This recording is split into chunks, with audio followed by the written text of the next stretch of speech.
Аины замечательно. Ну, так высказался, что будет рекорд на все мои колонки. Ладно, я продолжу. Да, хобби Аины – психология и тайм-менеджмент. И Аина проводит интервью в Клабхаусе с авторами книг и SEO-компаний, которые входят в топ-100 инновационных компаний, соответственно, с рейтингом PMI 2020 года. Аина представит нам сегодня тему Leadership Impostor Phenomenon. Аина, ты можешь пошарить экран, и тебе площадка. Спасибо, Тарас, спасибо, Анна, за представленную возможность выступить со своей презентацией. Я буду продолжать на английском. Думаю, было объявление, что презентация будет на английском. So I'll start speaking in English. And first of all, just not because I'm trying to show it off that now I'm living in Canada and speak English only. It's just because I already presented this material in Canada, and it was in English, and so I'm just lazy to translate it into Russian or Ukrainian. And also I have a couple of international guests here with me, so they also was excited to listen into my presentation, and that's why I am going to start it in English. So I will start sharing the screen. Just let me know if you can see it, you can hear me well. Yes, we do. Awesome. So Taras already had an introduction from me, so I will skip this part and move on to the agenda of today's presentation. So today we are going to talk about imposter syndrome, the roots of imposter syndrome, how imposter syndrome correlates with the Dunning-Kruger graph, examples of imposter syndrome, and how to overcome the imposter syndrome. These are the basic takeaways we are going to take today. And first of all, I prefer starting with the definitions of any terms I am using, just to make sure that everybody are on the same page. So first of all, imposter syndrome or imposter phenomenon is a well-researched occurrence that described highly successful people who cannot internalize their success and believe their achievements in life or their careers were the result of chance or extraordinary effort. So everything basically we achieved, it was just luck, or I just feel as a fraud, it's not what I deserved, it's just circumstances where I can win or was able to present on the perfect mode. So no matter how much I tried or what I achieved in my past life, it's all like not about me. I'm still an imposter. I still believe that everybody knows better than me and way more than me. And I'm a fraud, and I don't know why I'm not discovered yet. So these are like typical thoughts of a person who has the imposter phenomenon. And it was already like studied for about 100 years. And initially, it was discovered that women definitely have this phenomenon.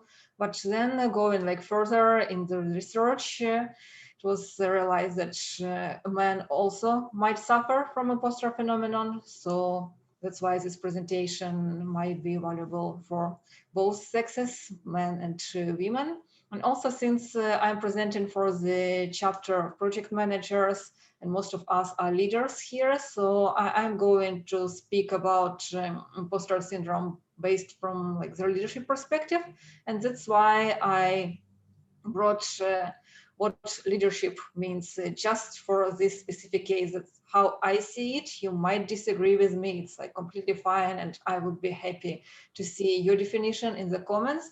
But again, just to make sure that we are keeping in mind the same thing, I posted the definition of leadership, how I see it. So leadership is a process in which... Aina, I'm very sorry to interrupt, yeah. But did you share your screen? Because I don't think so. Yeah, I do. Let me try again.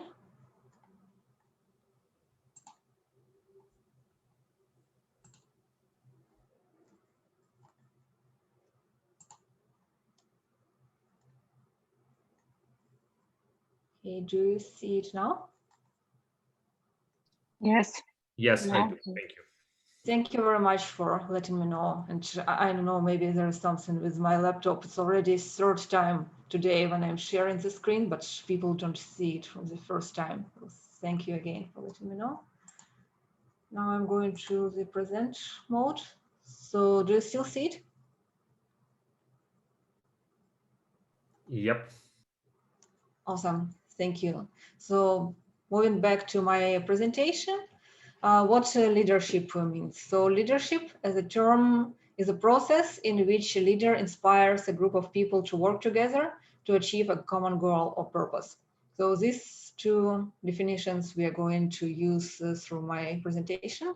And let's move on for the imposter syndrome indicators. Oh, there are way more than 4 I listed here, but just for the sake of time, I listed 4 the most important one and maybe the 4 most common one.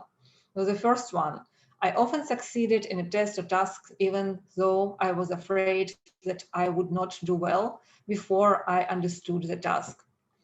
And it wasn't mentioned in my introduction, but it was a short period of my life when I was a life coach. And I know many people came to me and shared to me that they feel like they're frauds, they don't deserve having the position they already have in the organization. And when I tried to dig deeper, actually they succeeded a lot, not just in tests, but also in their work environment, in their work performance. They had like maybe not 100%, but 90 plus results, but still every time they are afraid that they would not do well and they would not perform next time. So that's why I listed it here, because I just keep hearing it again and again for many times. The second indicator, I can give the impression that I'm more competent than I really am. This is also like a very common fear among people who suffer from imposter syndrome. Another one, I avoid evaluations if possible and have a dread of others evaluating me.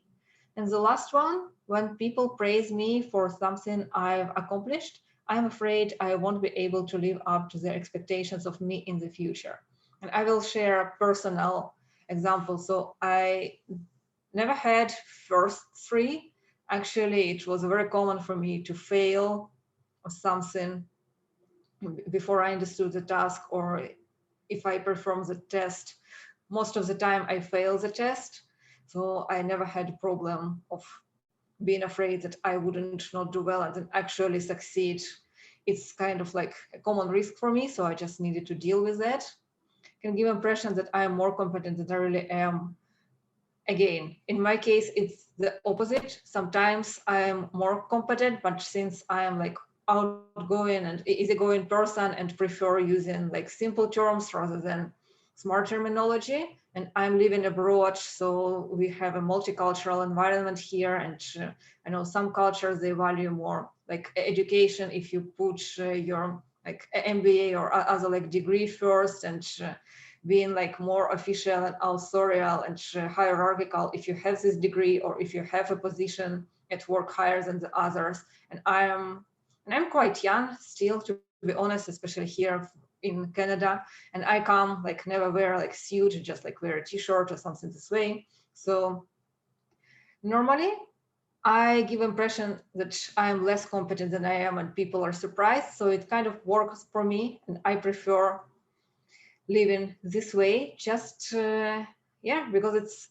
easier for me to get trust and to get respect from this like bottom line, rather than moving like higher and give an impression that here I am the guru, I am the smartest person in the organization, and then fail in something and then lose this trust.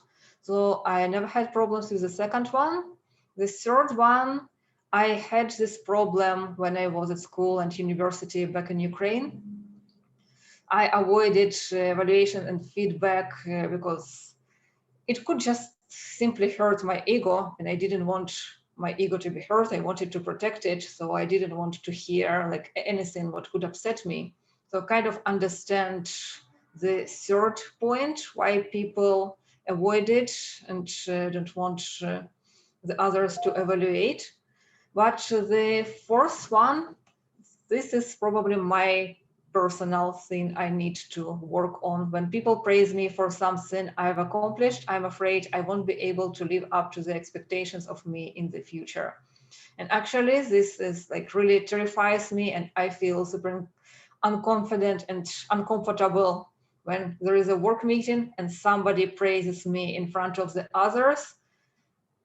I don't know where to look. I don't know what to do. I just learned that I need to say thank you and that's it. But I never like feel anything like that I was praised. Now I can be like proud of myself. And people like after these meetings sometimes ask me, oh, but this is a great achievement. Are you proud of yourself, Aina? And I am never proud because I'm afraid that the next day I will do something stupid. And after that accomplished, people would not trust me and would feel like I betrayed their expectations. Well, this is my personal share, and I think if you come here to listen to my presentation, maybe like you found at least like one of these indicators you can feel in your work environment or maybe like personal life. And also I posted pictures here, so what imposter syndrome feels like, and you can see on the first one what I know, and this is a small circle, and what I think the others know. So we might think like the others know way more than we know, which sometimes it's true, sometimes it's not, but people who suffer from imposter syndrome tend to think this way. But the reality shows that what I know is kind of similar, maybe sometimes even like bigger. I tried to make it a bit bigger than the first circle. That what I know is actually bigger than what we think about ourselves. But the reality, the others know, the others kind of having the same knowledge, but just in a different field. So that's why if we have a team and if we surround ourselves with individuals who have this knowledge, but just in a different field, so we can cover like way bigger circle than if we keep like trying to expand our small one, but I will talk about it a bit later. And now let's move on to the roots of imposter syndrome. Definitely, there are way more than 6, but I just covered the most important ones. So first of all, the perfectionism. I think many people who suffer from imposter syndrome, they're actually perfectionists. And I had, and I still have a friend, and I tried to push her to present because she told she always like wanted to do it, but always had this fear. And then I tried to mentor her and coach since I present and already presented many times and like keep presenting and keep improving myself. So when I started preparing her, we discovered that perfectionism is her like main issue. That's why she never like started and wasn't able to start before. And it was like a fear, and sometimes we might like underestimate the fear of a perfectionist. But I remember our first presentation and she was numb. She just like stuck and couldn't like write and prepare any word or like any slide. And I knew that she knows because we worked together for a while. I knew how competent she is, but she just like froze because of the fear. So sometimes you might like give advice, so just like relax and you're gonna be better. Like, no, we need to take perfectionists seriously because they like really suffer. They don't pretend, it's like real fear, and if we can, we need to help them about that. Another fear we might have is like fear of failure and fear of disappointment. It's a bit different, that's why I listed both. You know, some people, and it correlates with the pressure from society. Some people suffer because if they feel that they might fail, they won't feel like loved, respected, or trusted. And that fear is so big, so they also can't start like doing something they never tried before, or move in the career ladder, or like take a risk if they're in the leadership position in the organization. And also fear of disappointment. That's what I'm struggling with personally. I don't have fear of failure. I fail all the time, so it's kind of my comfort zone. to fail. If I don't fail quite often, I already started being suspicious, or probably something wrong, probably something I don't know. Maybe I'm failing, but I just don't know that I'm failing, which is way worse for me than failing and know that I'm failing. But what stops me and what I'm struggling with is fear of disappointment. So I have a team, and I really struggle with disappointing them. I really struggle of taking like a new lead or like a new decision or like something risky or make them experiment. Because if we fail, I will take responsibility as a leader, but that is my fear to disappoint my team. And I don't know how I can like come and look in their eyes next morning. I failed, but I know that this is just fear and nothing actually will happen because we talked to them like many times and they told you're a leader, we trust you. So even if you fail, we fail as a team because we also make a decision to trust you or like to go to this idea or to stop you before we are going there. But again, none of us is perfect. And this is my personal point for improvement. But I know the other leaders, they just fear of failing because they try to be perfect, and this is correlates with perfectionism. So actually all of these items, they correlate with each other. And the third one is ego, or compare yourself with others. Basically, all of these items, again, they're coming from ego. Perfectionism, it's also like our ego. Are we good or are we bad? And is our work good or is our work bad? We don't want to be good. Sorry, we don't want to be bad. We want to be better than the others. We want to be the best. That's what our ego says. And that's why sometimes we feel like imposters, because it correlates with self-awareness, because we feel that the others might know better. And sometimes it's true. Sometimes it depends on our experience. Some people might spend like 20 plus years in this field and absolutely they're better than us. But our ego says that having just like 2 or 5 years of experience, we need to be better than everybody. We need to be the best. We need to be super achievers. So this leads us to the imposter syndrome, which, yes, I am not better than that person who is already like 50 plus years old and have 30 plus years of experience. No, I'm just an imposter. But again, I'm going to talk about it a bit later during the presentation. And now let's move on to the pressure from society. Again, depends on the society. I worked in different countries and different continents. So in some countries, pressure from society is so strong. So people come to me and ask for mentorship, and they can't do like even like small step or like small improvement in unknown world because they're afraid that they're gonna fail. And here is a pressure from society, the fear of disappointment, their family, their friends, their parents, the fear of failure, because like basically again, based on the culture, if they fail, they might be fired. So these are kind of like a risk, like a real risk, not just like in their head, but pressure from society also like plays an important role in our growing up and becoming adult and having or having not the imposter syndrome. But at the bottom, you can see 2 other items like self-awareness and care, because I always try to keep like in mind both sides of one coin. These 4 were like mostly negative, and we will need to work on this to improve ourselves. But self-awareness and care, this is actually like a positive side.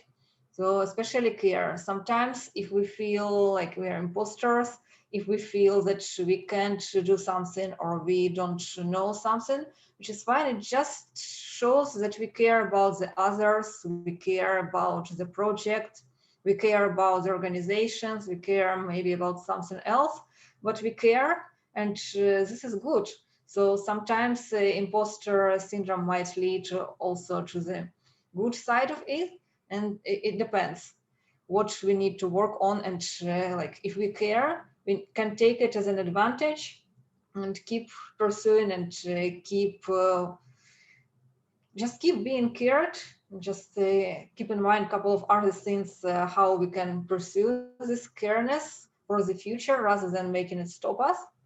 But it leads to the self-awareness, the last item I wanted to talk to you today. Self-awareness, it also would differentiate us from the others maybe who never experience imposter syndrome. Because self-awareness shows that we understand that we don't know something, which is also good, and that we have room for improvement, which is also a positive side, and that we need to work on ourselves, maybe our hard skills or our soft skills or something else, or we need a mentorship. So if we pay attention of self-awareness and care and keep doing this, we might achieve a great success in like a leadership role in our organization and also in dealing with imposter syndrome. And if we find ourselves in the first 4 quadrants, yeah, there is something again we can work on and improve, and eventually we will be better. And now let's move on and see how these roots correlate with Dunning-Kruger effect. I think most of you already heard about Dunning-Kruger effect, so I won't spend much time here. So you can see on this graph, we have like a level of confidence and level of knowledge and skills. And as you can see, we gain knowledge since time, which might be like obvious to many of you, but we gain it not having like the straight line correlation, confidence and expertise. First, we have enthusiasm, and we might be on this like top of mountain. Stupid. I'm trying to paint, but looks like it doesn't work. Anyway, so when we just like start doing something, we might be on this amount of stupid, which means we have overconfidence, but not enough knowledge and skills to actually perform. And that's what I told about self-awareness.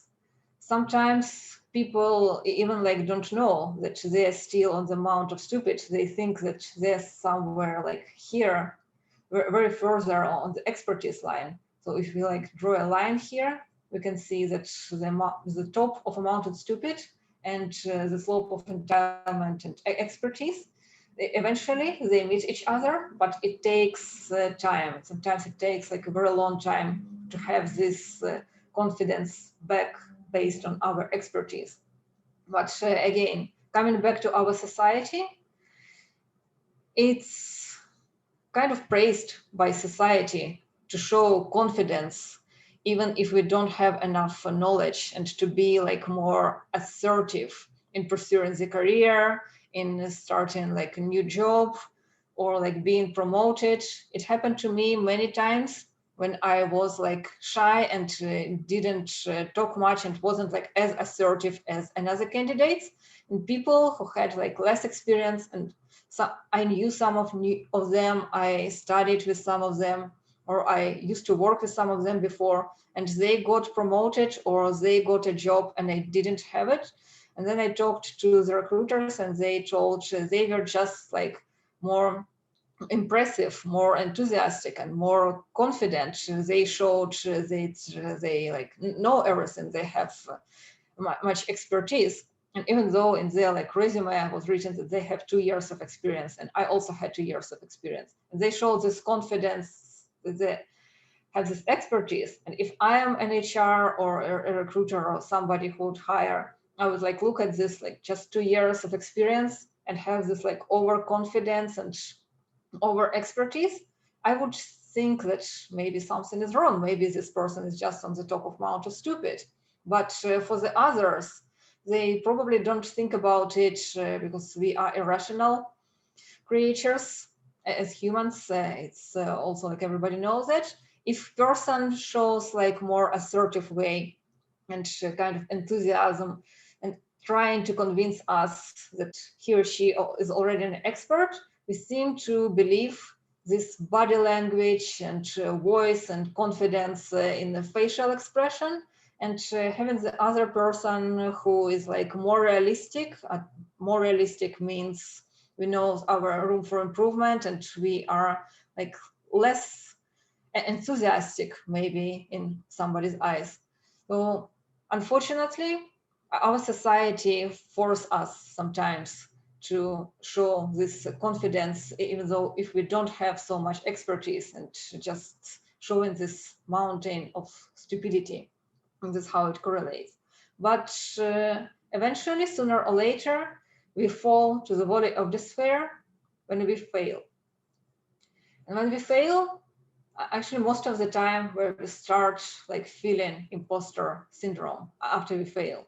I know many people who were like good students at school or at university, they never failed because they studied well. And that is a different world from our work environment.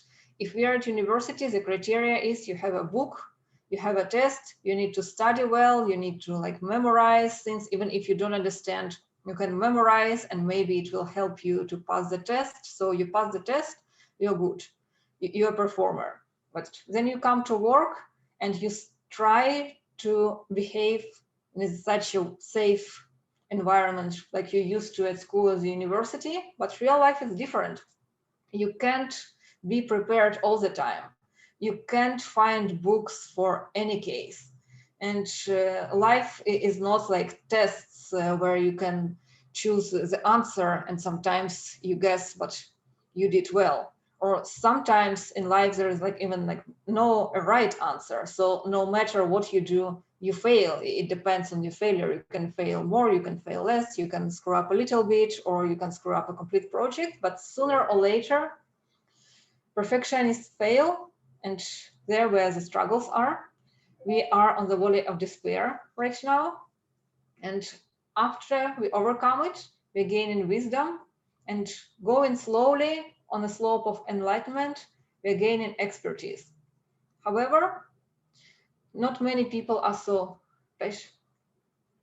patient to walk on the slope of enlightenment, and sometimes it takes like time. It takes a lot of time to improve compared to when we just start and when we climb the top of the Mount of Stupid. It was just like a short period of time and we knew nothing, and now we know something, and when we know something we feel like we're already good enough.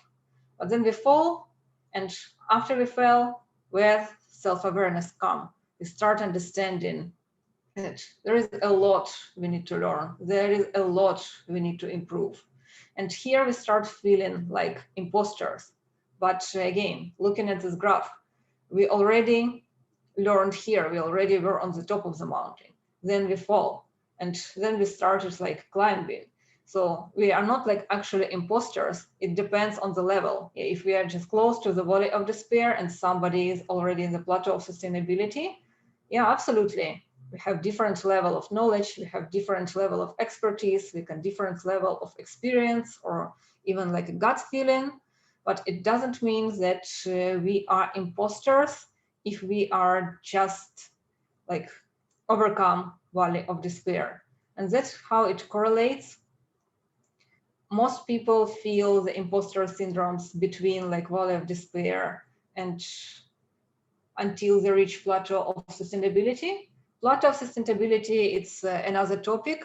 This is the opposite of imposter syndrome. Here, where people started thinking that they're stars. They stop failing, they get enough expertise, and they become older because it takes time to climb the slope. They're young people, and again, they can compare themselves to the youngest generation, or they already had a couple of successful projects climbing the slope of enlightenment, and then they became the stars.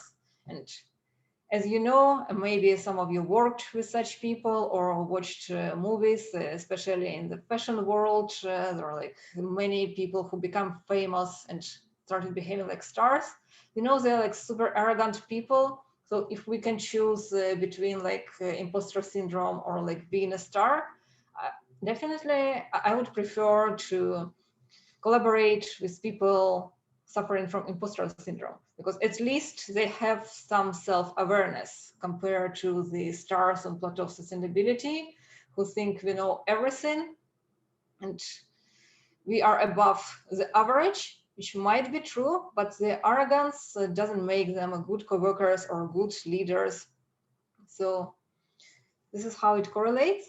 And let's move on to the next slide, which I think you already heard because we are in project management and some of you agilists, Shuhari. It's also term came from agile world, which like 3 different stages of knowledge and expertise. which is first is shu. It means obey, fundamentals, repetition, just basically learn the rules. And every time when we start like new position or come into the new organization, we spend some time on this like shu stage, which is far from re. So if we compare ourselves with re, we might feel like imposters, but this is the reality. If we are self-aware, if we understand that we are on shu, we are not imposters. We are imposters if we are like on the other stages, but behave a different way. So if we are on shu, but we think that we are re, and we behave like re, that's where we are real imposters. It's not an imposter syndrome. We become like real imposters. And I know sometimes people say me when I join the new organization, or you're a professional, so we expect from you creativity, don't be shy, we know you have like plenty of ideas, just express them. And a couple of times I took this bait and I tried being creative and innovative and express my ideas like right away. So I kind of like skipped the shu and ha stage, just following the advice, came to the re and started like showing my expertise. But I didn't know like basic things about the organization. I didn't know organizational culture. I didn't know how the team operates, what their values, and already started generating creative ideas just based on my certificates, education, and years of experience. So I failed. Does it make me an imposter? Maybe, but just because I skipped the stages. So it was a lesson for me, which I learned. And that's why I am doing this presentation. Just want to make sure that if I can share something, if I can share my failures, people can learn from them and don't make my mistakes. Then the medium stage is ha, which means detach, self-recognition, innovation. So here where we mastering rules. On the first stage, we learned the rules. At the second stage, we are mastering. We are not people who create rules and who make new rules and make something innovative. We are just mastering what we learned. So this is the second stage. And the last stage, when we already have enough expertise, we mastered the rules, now we can create. And now if we come back to the Dunning-Kruger effect, so the first one, shu, it's mountain stupid, valley of despair, that's where we are learning. Then slope of enlightenment, that's where we're mastering, and plateau of sustainability, that's where we creating and become like real experts. And as I told, like some people, they become stars when they're on plateau of sustainability, which means they spent many years already like, mastering their skills, which already leads to the assumption that people who suffer from imposter syndromes, not all of them, but most of them, are in the middle of like mastering the skills. It might be like 2 years of experience, 5 years of experience, 10 years of experience, which they might be on a different stage of the slope. But it means that they don't have as many years as people on the plateau of sustainability. And that's why we compare ourselves with the others and feel like we're imposters because we don't know as much as they can. But actually, we are just on these 3 different stages. Like I might be shu, somebody might be ha, and another person might be re. But doesn't mean that somebody is imposter. It means we already have like a certain level of professionalism, just on a different stage. So self-awareness might play an important role here, and just like being aware and not blaming ourselves. Now moving on to the next slide.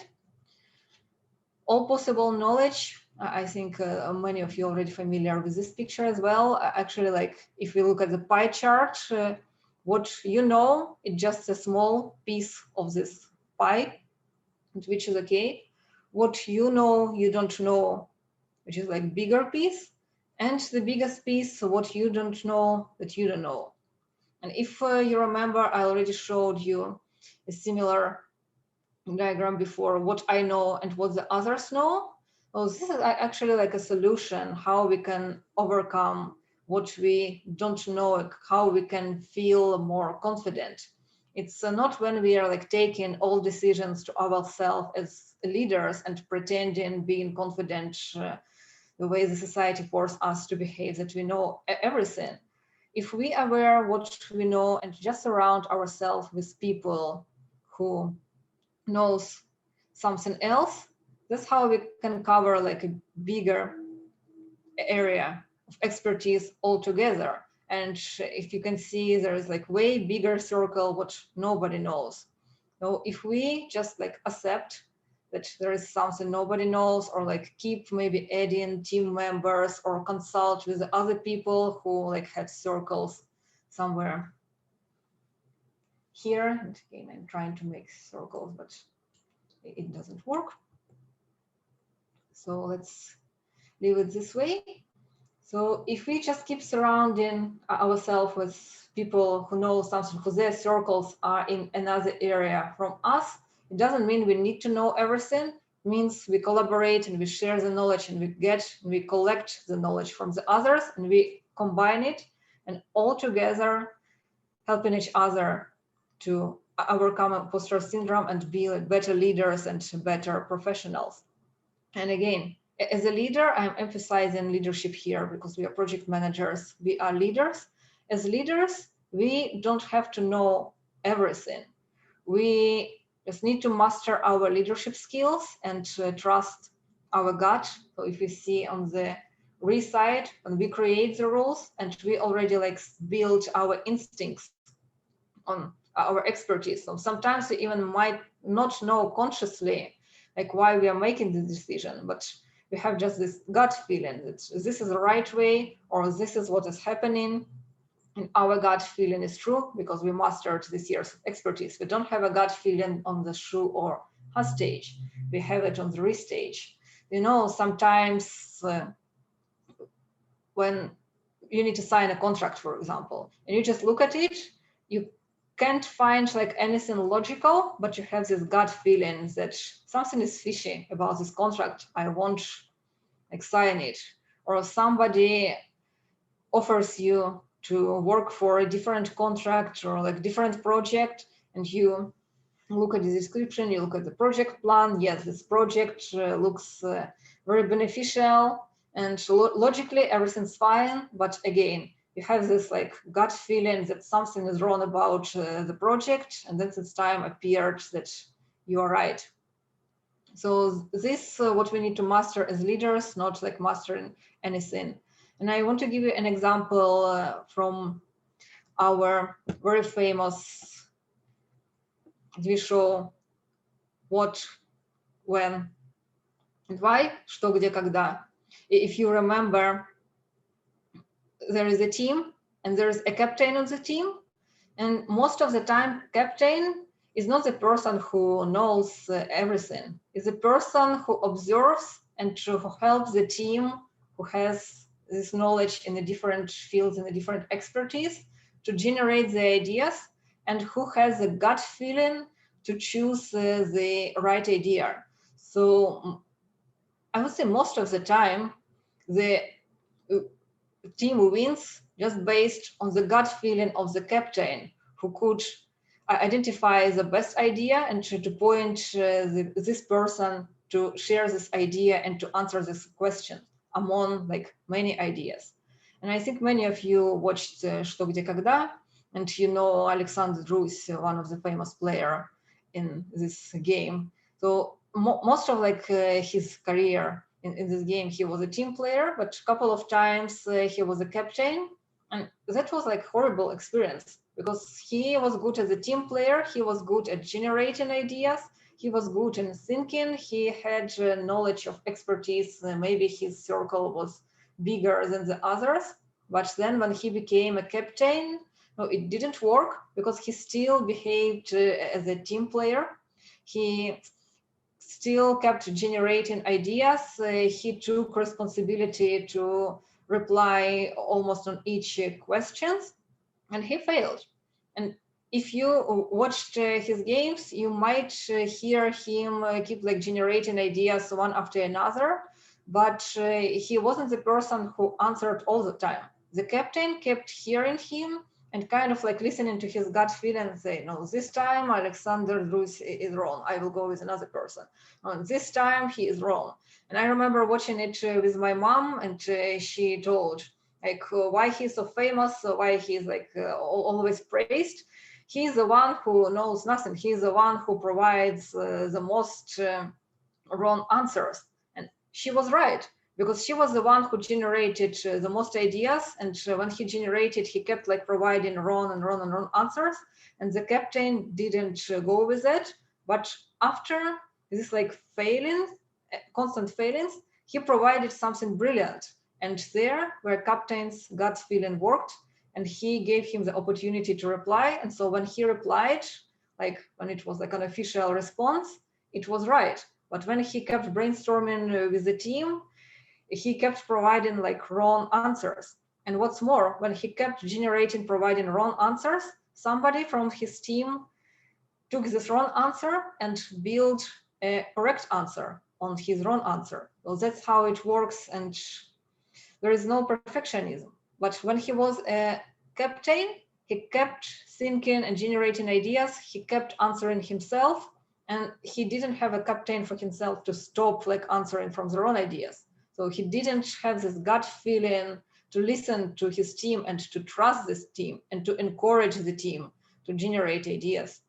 Now, that's how it works being a leader. And I know many leaders suffer from imposter syndrome, that they don't know something, or they don't know anything, or they still need to learn, I don't know, about IT if you work in IT, or about engineering. Basically, no, as leaders, what we need to improve, we need to improve this gut feeling and trust to our team, and to encourage them to generate and wrong answers, experiment, and based on their wrong ideas, eventually we can have something brilliant. And let's move on what harm we can experience having imposter syndromes. And I like this quote from Nokia CEO: "We didn't do anything wrong, but somehow we lost." And I think everybody knows the story of Nokia. It was quite famous and popular, and competed with iPhones and other models. But you know, nowadays in 2021, I don't know anyone who still keeps Nokia, but they didn't do anything wrong. They just keep doing and performing in the safe way. They didn't want to experiment like Apple did, and so they lost. So even though if we try doing everything right, everything safe, everything by book, we still can lost. Does it make us imposters? Maybe not, but we never know. So I wrote a graph what leads to imposter syndrome and what outcomes we have. So most of the time, people who suffer from imposter syndrome, they're high achievers. They were like good at school, they were good at university, they were good at work. And because they're always like high achieved, they have fear to fail. And this fear of fail leads to lack of confidence and perfectionism, which we already talked before. This leads to imposter syndrome, and imposter syndrome leads to risk aversion, decisiveness, procrastination. And in a modern world, lose, learn, and then perform means more than overthink, procrastinate, being risk averse, afraid to make a decision, and then eventually we might lose even just not being active. Because right now already it's not like about who is strong or who is weak, and it's more who is faster and who is slower. And even like there is a third step now, who is more adaptable and who is less adaptable. But like speed and adaptability means we take risks, we keep forward, we experiment, we lose, but we keep going. And if we suffer from imposter syndrome, we might procrastinate, we might skip the window where we could perform and could be the best, and we can lose the project, we can lose the business, we can lose reputation, whatever. So I understand that maybe like in 20th century, we needed to think twice before doing something because like most projects were like tangible. We knew how to build this, we knew how to build the house, we knew how to be like an engineer. This knowledge was accumulated from the previous generations. So we needed like to move on this like learning curve and to actually like be like know a lot to show the confidence. But now 21st century, everything's changed and we keep dealing with projects and work nobody ever like did before. So times change and now we need to be fast and make decisions faster and just keep acting faster. So how to overcome imposter syndrome? First of all, we need to be self-aware. As I told, we need to be aware if we are on the mount of stupid or if we are on deeps of despair, or we are just like climbing the slope, and where exactly we are. Are we like climbing on the shoe stage or re-stage or ha stage? This means like we need to be honest with ourselves. We need to be realistic and don't be hard to ourselves much. Just like this is the reality. This is my circle. What I know, this is what I still need to know, and this is fine. The second item, accept that we are in a constant learning curve of mastering. And as I told, like the Nokia example, remember that no failure means no progress. Don't be afraid of showing openness and vulnerability. I know it's also like not in a trend in our culture. Sometimes openness be seemed like a weakness, and vulnerability as well. We need to show that we are strong, that we are leader, but I put in brackets, don't confuse with the toxicity. It doesn't mean that we need like to sit and just start in like whining and annoy everybody that I'm so vulnerable, I don't know this, I don't know that, and now I'm your leader. No, it doesn't work this way. We can still be like positive, fun, engaging, inspiring, but at the same time show that, yes, this is my field of expertise, but this is not, and this is where I rely on you guys. This is where I trust you, and this I expect us to learn together and to help each other to cover the gap. So don't be afraid to show something you don't know, but you need to choose the way how to show it, just without being toxic or without like being weak and just like seek for pitiness from the others. The fourth one, collaborate with the team and surround yourself with people who can cover your knowledge gaps. That's what actually I just told. Just surround yourself with people you can see that can cover your knowledge gap, and don't try to know everything. It's impossible. Just know who can answer this question and just feel you got. Think of rational risks, because again, imposters, they are afraid of failure, but this fear is irrational. So if we bring it to the rational stage, what actually we're afraid of, sometimes we can get like the answers. For example, if I am like leading the project and I don't feel confident enough, or I don't feel like I have enough knowledge, I can fail like here and here. I can fail the deadline, I can fear the budget, or I can fear like something else. So this is a rational risk, and this is a rational fear.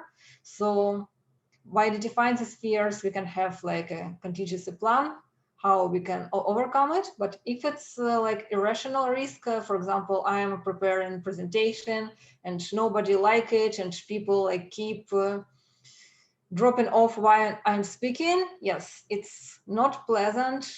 It's kind of negative case scenario what might happen during the presentation, but like, is it so negative? What harm it is other than my ego is harmed? Like, no.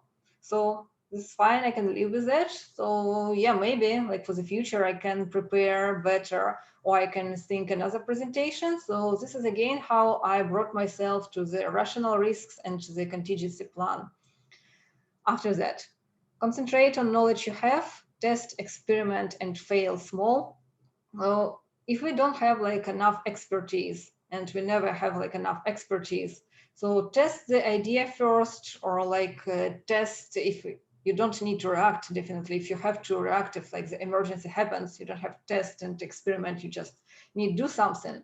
But if you have some time to prepare, so before like failing in a larger audience, for example, if I present like this for a small audience or for the large audience, I test my idea in like a different group of people, different cultures, different clubs. I experiment.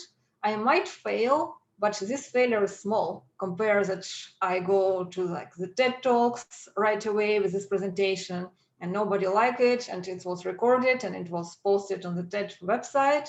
So this is a big failure. To overcome it, I tested a couple of times and received the feedback and then fail small and win big. The seventh one, have a plan, do research, prepare, and be ready for the best case scenario and worst case scenario. I kind of covered this a bit already. Get a coach. So coach is one of the most important things we need to do, like suffering from imposter syndrome, like someone who can like really tell us, are we like truly imposters, or are we that we are thinking about ourselves that we are imposters? And so this is actually like the knowledge of expertise we can concentrate on and what we need to do if we really don't know something. So coach provides like 360 feedback and maybe direction. So if it's like really so bad, if you're like really stuck in getting an innovative idea, or like you're stuck in your career, you can't like go to the interview for getting a good job, get a coach. And I tried myself and it worked. And remember that we can easily lose value by chasing perfectionism, and you can't fully overcome imposter syndrome, no matter like how much you try, no matter like how many coaches you have. If you like go through this list, if you're realistic, if you like keep learning, sometimes you still would feel like you're imposter, which is fine. It means you learn, it means you're still climbing. If you stop feeling it, probably you just like reached another stage where you're a superstar. So just be aware of that and don't be hard on yourself. And this is my last word, and we don't have much time, so I will finish my presentation, and I'm open to Q&A in any languages, Russian, Ukrainian, English, whatever. Thank you.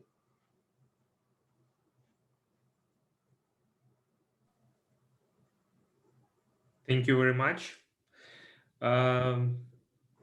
Guys, it's time for questions. If you have any, you can just unmute yourself, размьючивайтесь и задавайте вопросы. Да, на любом удобном языке.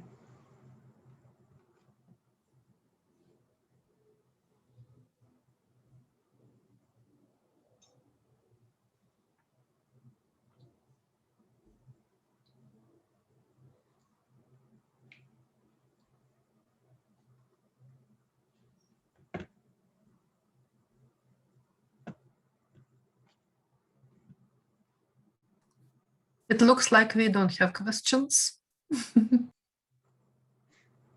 Okay.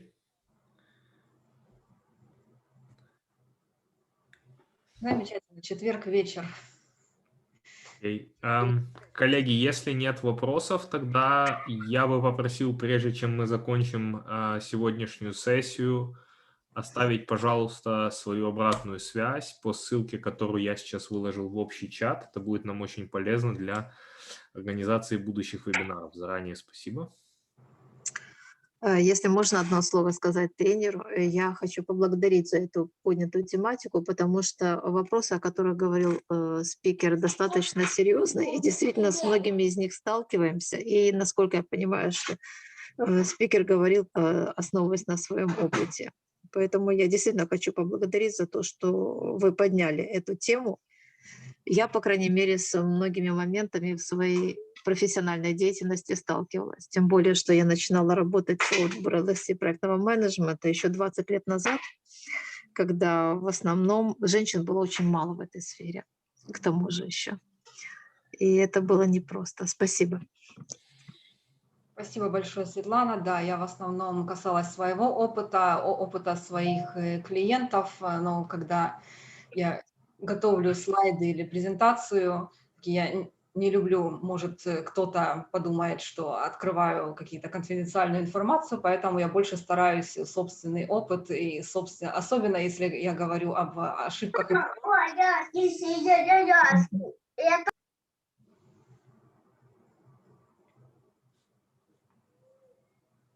И да, за 45 минут, конечно, полностью тему не осветить. Тут нужно несколько дней разговаривать, поэтому так, по верхам, не глубоко.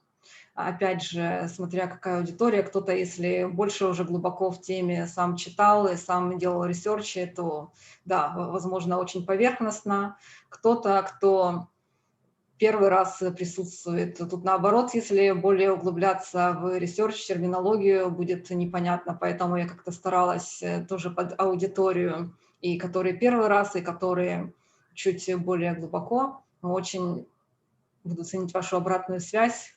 Удалось, не удалось, что можно улучшить, и опять же, нет предела совершенству, поэтому фидбэк очень важен. Можно вопрос? Да, Элла? Вот сижу и думаю, нужно задать вопрос.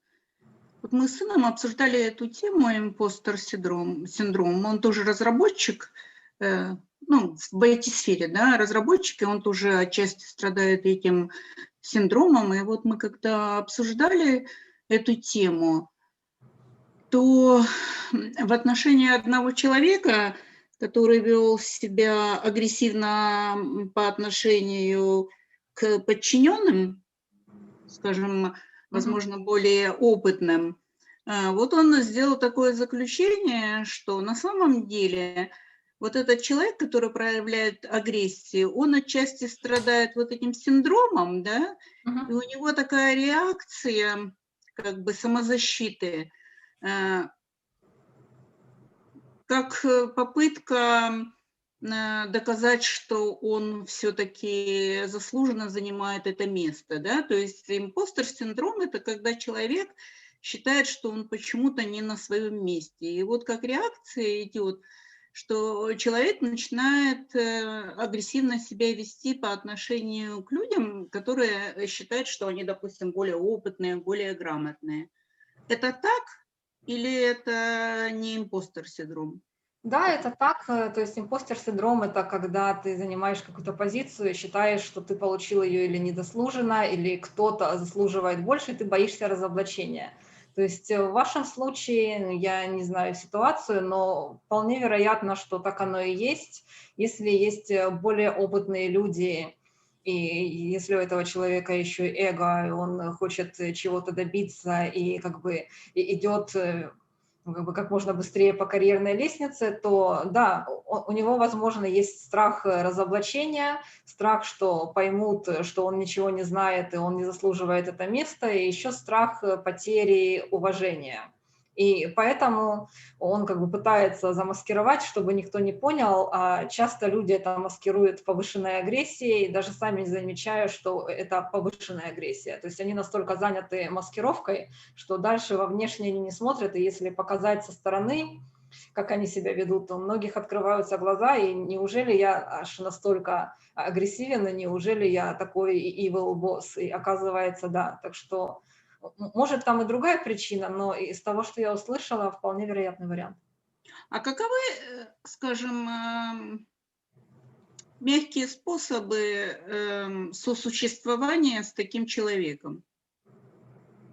Ну, это на самом деле очень сложно, потому что у меня в жизни тоже было несколько примеров такого поведения от начальства.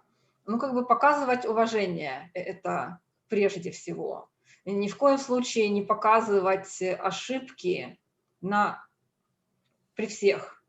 То есть это они наоборот маскируют, что у них ошибок нет, что они все знают, а если ты вынесешь на всеобщее обозрение, что начальник ошибся, даже не специально, даже если, например, начальник что-то говорит при всех, а ты видишь, что он не прав, и ты думаешь, что лучше сказать сразу, чтобы не вводить остальных в заблуждение, то все. Это ты его злейший враг, он будет думать, что это ты специально, что это ты под него копаешь, поэтому в данном случае, ну, как бы идеальных отношений все равно не будет, Но как бы стратегия, как заслужить доверие этого человека, что ты не против него, что ты за него. Например, если он там в чем-то ошибается, не на всеобщее обозрение, а в чат лично, что вот тут нужно было сделать по-другому, или там, если увидеть, что опять же, что ошибся или что-то не то, потом подойти и как бы после объяснить. А лучше вообще не объяснять, лучше сделать вид, что не замечаешь. Но если уже как бы это влияет на проект и дальше будут проблемы, то лучше лично. И как бы поддерживать не то, что там я с тобой, ты молодец, такого, это тоже как бы поверхностное отношение, такого они не любят, но так более-менее профессионально и стараться не раздражать, и со временем это занимает определенное количество времени, но устанавливается какое-то доверие, устанавливаются какие-то отношения, они не идеальные, но сосуществовать можно. И опять же заслужить доверие самому, что вот я тоже профессионал, и на меня можно положиться, и я не копаю под твое место. Вот когда они видят, что под их место не копают, что их авторитет не подвергают сомнения, тогда они более-менее успокаиваются и становятся относительно нормальными коллегами. Спасибо. Пожалуйста. Здравствуйте, меня Максим зовут. Слышно меня? Да, я не знаю. Здравствуйте, Максим. Да, спасибо вам большое за вебинар, очень полезная информация была. Скажите, пожалуйста, я постараюсь сформулировать вопрос. Мы говорим о последствиях, то есть, в вашем вебинаре у человека есть некий синдром, и есть некие шаги, которыми, привести его, будем говорить, в нормальное состояние. А как скажем, предотвратить эти все вещи? Вы думали когда-нибудь? То есть, насколько этот синдром, он распространен, и если он распространен, то, может быть, стоит как-то его вносить в методику обучения проектных менеджеров. Я не знаю, как-то вот так может, не знаю я просто, как очень хорошо этот вопрос сформировать. То есть, насколько эта проблема глобальна среди. Да, спасибо, Максим, я поняла. На самом деле я очень много думала над этой проблемой, и люди, которые начинают страдать этим синдромом, в основном это ранний возраст, в основном это школа, университет. В общем, начинается с первых нескольких поражений у многих. Я не могу сказать у большинства, или там у всех, я далеко не всех исследовала. Это исключительно из моего опыта, исключительно исходя из коммуникации с теми людьми, которые ко мне обращались, я делаю такой вывод. Но практически все говорили, что начиналось где-то с подросткового возраста. Поэтому говорить о prevent, наверное, если он есть, то очень сложно предотвратить, потому что очень рано. И когда начинается, то есть в основном у подростков самое такое больное эго, когда мы учимся им управлять. У некоторых оно таким и остается, если им не заниматься и во взрослом возрасте. Некоторые более-менее удается свое эго оседлать. Поэтому, да, просто иметь в виду, что может такое быть, и просто относиться к этому спокойно. Я думаю, это больше даже вопрос родителей и детей, то есть это даже не столько в профессиональном возрасте, потому что уже взрослые, а как мы, родители, можем объяснить и помочь собственным детям страдать по минимуму от этого синдрома.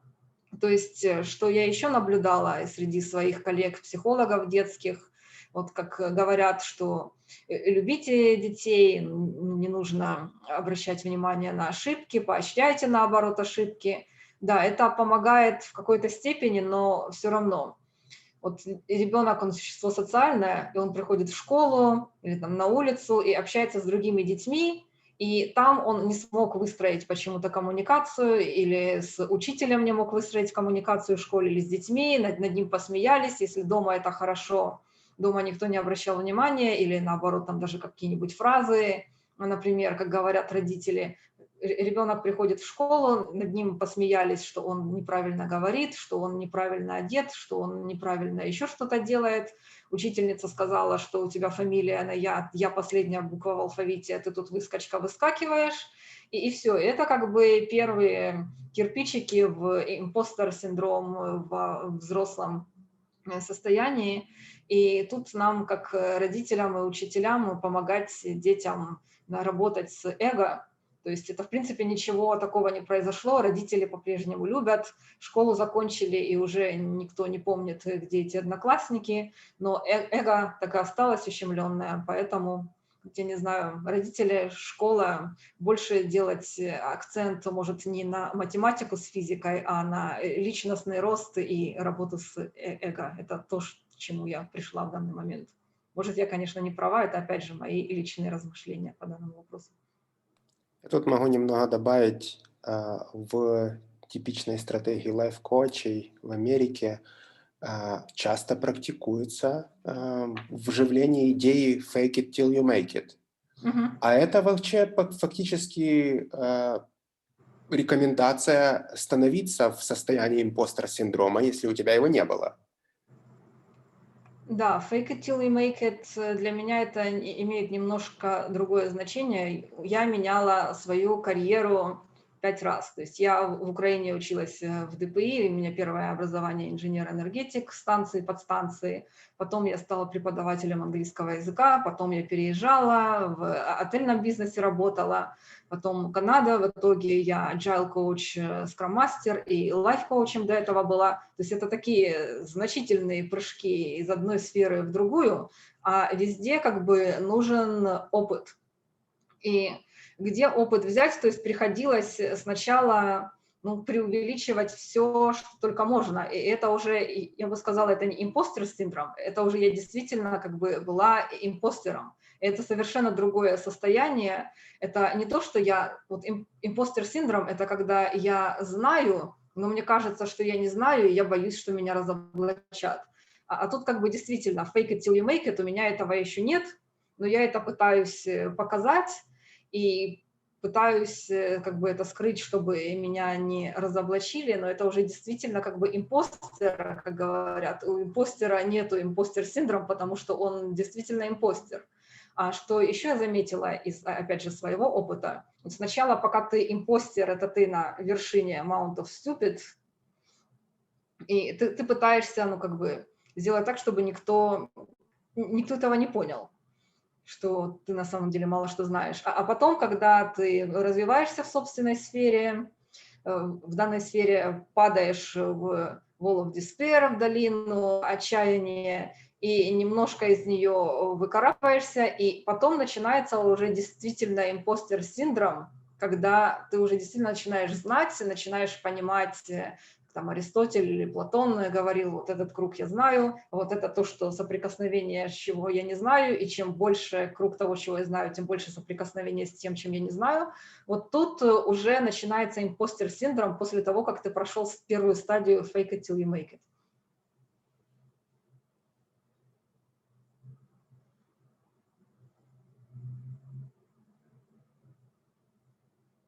Но опять-таки это все, как бы вещи, которые, скажем, то есть это, как бы, судя по вашим исследованиям, то есть это должно обязательно произойти. То есть методов, которые, скажем, как бы вот это вот график, который мы видели у вас на презентации, то есть методов, которые вот график вот этот, убрать вот эту, как бы провал, их не существует, да?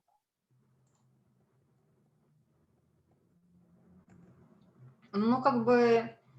Да, сначала идет такой энтузиазм, что нам нравится, мы пришли, там, я не знаю, в новую школу, на новую профессию, в новую организацию, вокруг все такие радостные, все нас приветствуют, что вот у нас новая работа, и пока все как бы стараются помочь, и кажется, что все хорошо, и мы все знаем, и все к нам благосклонно относятся, вот это вот вершина, там мы быстренько пошли по графику, нам хорошо, это наш первый месяц, мы новенькие, нас никто не трогает, но нам начинает казаться, что да, вот мы уже знаем, и хорошо.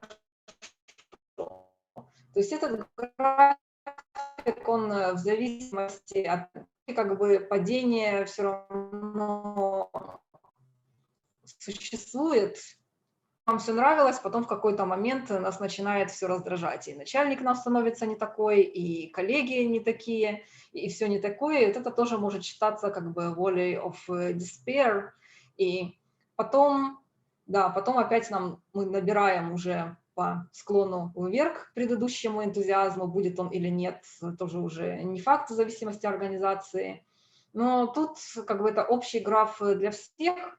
У кого-то конкретно проявляется импостер синдром, что действительно парализация, как я приводила пример со своей знакомой, как мы готовили презентацию, там действительно ее чуть ли не парализовало, я ее за руку держала, и первое время даже она мне наговаривала, что она хочет сказать, а я писала, то есть она даже не могла писать конспект, вот настолько у нее была сильная эта volley of despair, настолько она боялась сделать что-то новое, и все ее разоблачат, хотя уже была довольно-таки профессионалом, но она работала всего 3 года, и ей было страшно, да, я 3 года и 3 года в разных компаниях побуду в одной компании, до чему я научилась, а придут люди, которых 20 лет опыта работы, и они же все знают, а я ничего не знаю. У некоторых это в меньшей степени проявляется, например, у меня в меньшей степени проявляется, даю volley of despair, и потом иду по slope of enlightenment. Да, мне страшно, мне некомфортно, мне бывает такое, что хочу все бросить, иногда там чемоданы раз в неделю собираю, но тем не менее как бы продолжаю идти вверх.